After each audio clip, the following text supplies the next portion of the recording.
It's a great honor for me to take part in ESRC Festival to discuss my research with a researcher coming from different disciplines and discuss policy implication of my research.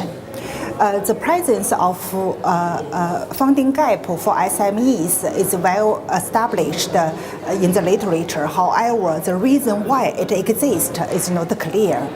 On the other hand, the importance of relationship banking for easing credit constraints faced by SMEs is well documented in the finance literature. However, the underlying methods that could promote a functional relationship banking in terms of promoting the access of bank finance to SME is not clear either. The purpose of my research is to explore the implication of economic environment, operational environment, the internal organization structure of banks, and the incentives and authority of relationship manager for the functionality of relationship banking. We hope the empirical result will directly be used by policymakers to formulate appropriate policy to stimulate economic growth in the region and in the economy. The important message I hope researchers could take away from this research is as follows. We emphasize economic transaction and economic outcome of multiple forces. Therefore, whenever we do research, we need to flex this insight into the empirical analysis. Fundamentally, incentives and constraints are very important for economic transaction and economic outcome.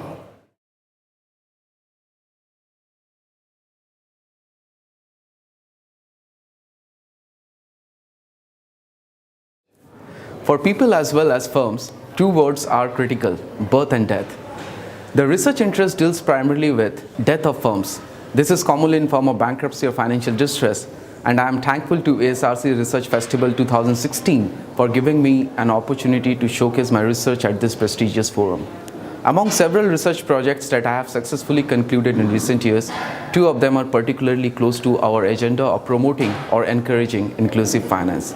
These studies explore the relationship between firm size and its impact on bankruptcy and financial distress of the US and UK SMEs.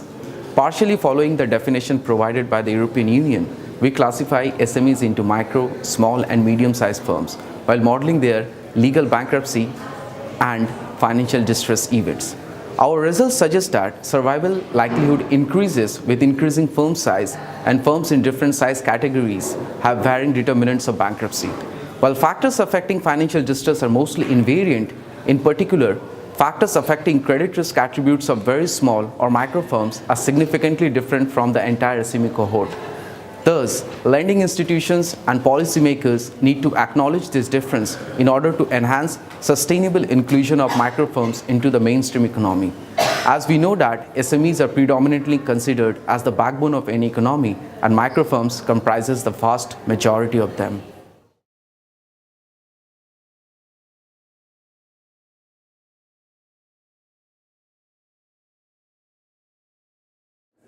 I would like to thank the ESRC for their support towards this project on inclusive finance. As the ESRC is UK's premier organization for funding high-quality research with global impact, the ESRC Festival of Social Sciences is a special event for me because it provides an opportunity for me to highlight and disseminate an example of my contributions towards research in finance. The available evidence show record levels of default and significant financial sector underdevelopment in developing countries, especially in Africa. With weak credit penetration and regulatory environment, we investigate how credit information sharing, competition, and regulation interact to or jointly impact bank lending in developing countries in Africa.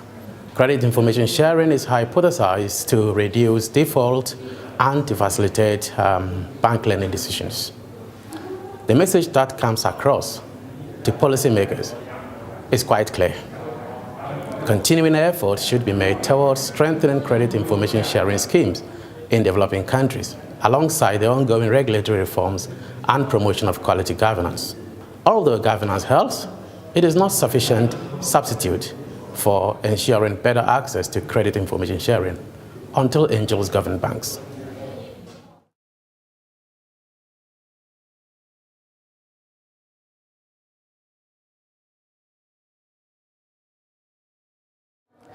This ESRC festival is a special event that provides me opportunity to highlight an example of my contribution to research in finance.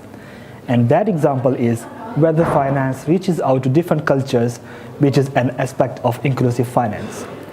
So it's culture for sure, watch out.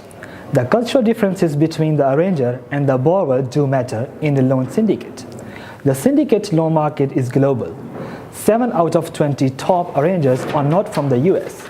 Therefore, we pose a question: do foreign banks differ from domestic banks in their role as delegated monitor? Which is, does cultural distance to borrower affect foreign banks' ability to monitor? We find that lending shares are higher for foreign than domestic arrangers.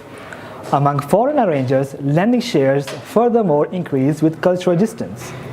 Our study shows that despite all the technological advancements, the global syndicated loan market is still not integrated, and that cultural proximity of lenders to borrowers continues to be of great importance.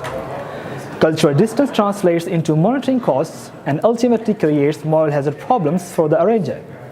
In other words, the global syndicated loan market does not fully reach out to masses, and this market is not inclusive yet. Policymakers need to ensure that arrangers overcome cultural distance in order to benefit from international loan diversification and for inclusive finance. Bank-borrower relationships are particularly important in international syndicated lending, and they are the way to overcome cultural distance and to include the masses for benefit of the society at large.